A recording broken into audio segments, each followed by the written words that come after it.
पाकिस्तान अब अपनी क्षेत्रीय भूमिका को अमेरिका ईरान के बीच मध्यस्थ की भूमिका से आगे बढ़ाकर लेबनान के लिए भी एक संभावित संवाद सेतु तक करने की कोशिश कर रहा है। पाकिस्तानी गृह मंत्री सप्ताहांत में तेहरान गए और कहा जाता है कि वे वॉशिंगटन तेहरान गतिरोध तोड़ने के नए प्रस्ताव लाए थे। इसी बीच लेबनान के सेना प्रमुख पाकिस्तान जाकर फील्ड मार्शल असीम मुनीर से मिले, क्योंकि लेबनान पर इजरायली हमले उन संवेदनशील बिंदुओं में से एक बने हुए हैं जो किसी व्यापक समझौते को खतरे में डाल रहे हैं। ये बैठकें कल इजरायल और ईरान की झड़प से पहले हुई थी, जो इजरायल के हिजबुल्लाह पर हमलों के कारण हुई थी। अधिक चर्चा के लिए हमारे साथ हैं भू राजनीतिक रणनीतिकार और विदेश नीति सलाहकार हसन पीरजादा।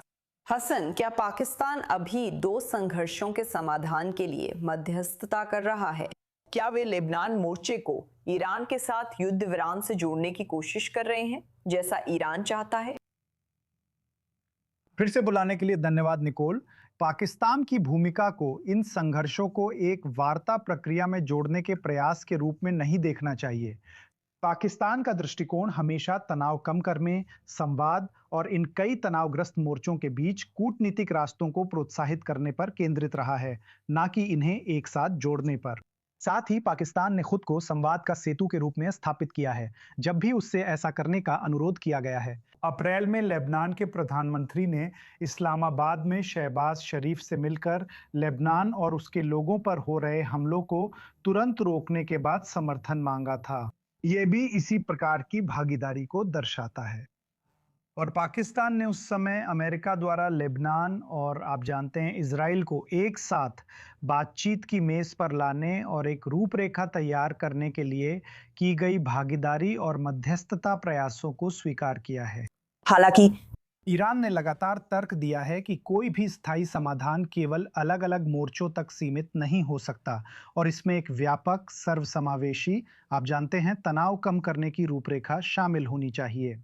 अगर अमेरिका और ईरान के बीच व्यापक समझौता हो जाए जो कई क्षेत्रों को कवर करता हो, तो इन संबंधित मोर्चों पर होने वाले घटनाक्रम स्वाभाविक रूप से उस व्यापक समझौते के भीतर आपस में जुड़े हो सकते हैं, क्योंकि ईरान ने इसे बार बार उजागर किया है।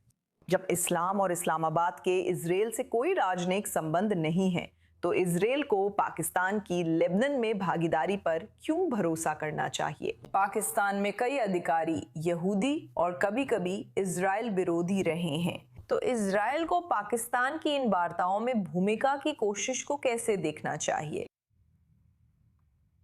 सिर्फ इतिहास के लिए इजराइल के साथ पाकिस्तान के राजनयिक संबंधों की कमी उसकी फिलिस्तीनी मुद्दे पर लंबे समय से चली आ रही स्थिति को दर्शाती है, जो पाकिस्तान के लिए अंतर्राष्ट्रीय कानून में निहित है और संबंधित संयुक्त राष्ट्र प्रस्ताव के अनुरूप एक न्याय संगत और स्थायी समाधान के समर्थन में है।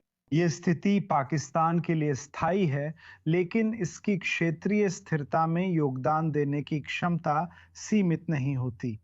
इस संघर्ष में पाकिस्तान ने बार बार व्यावहारिक सहभागिता का प्रदर्शन किया है, जब उद्देश्य तनाव कम करना और संघर्ष की रोकथाम रहा है।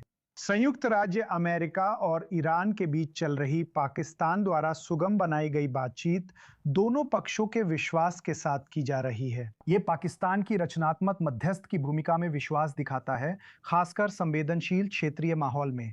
पाकिस्तान के पास विश्वसनीयता, संबंध और अनुभव है जो तनाव कम करने में मदद करने के लिए जरूरी है। क्षेत्रीय साझेदारों और अंतर्राष्ट्रीय पक्षों के साथ इसकी भागीदारी दिखाती है कि ये भविष्य के संघर्षों को रोकने में योगदान दे सकता है।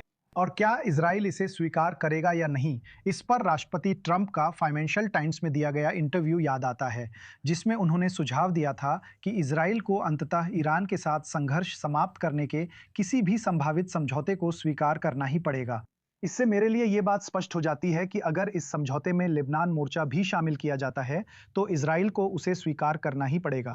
पाकिस्तान और लेबनान की सैन्य भागीदारी, जिसका जिक्र आपने अपनी शुरुआत में भी किया था, ये रक्षा, सहयोग, प्रशिक्षण और पेशेवर आदान प्रदान पर केंद्रित है, जो सैन्य से सैन्य के बीच होता है। संस्थागत और सुरक्षा साझेदारी के माध्यम से स्थिरता का समर्थन करने के पाकिस्तान के व्यापक दृष्टिकोण को मजबूत करना, न कि किसी एक गुट के साथ संरेखण करना। ठीक है हसन तजादा, आज 24 न्यूज इंग्लिश पर हमारे साथ होने के लिए बहुत अच्छा लगा। आपके द्वारा साझा की गई इस जानकारी की सराहना करती हूँ।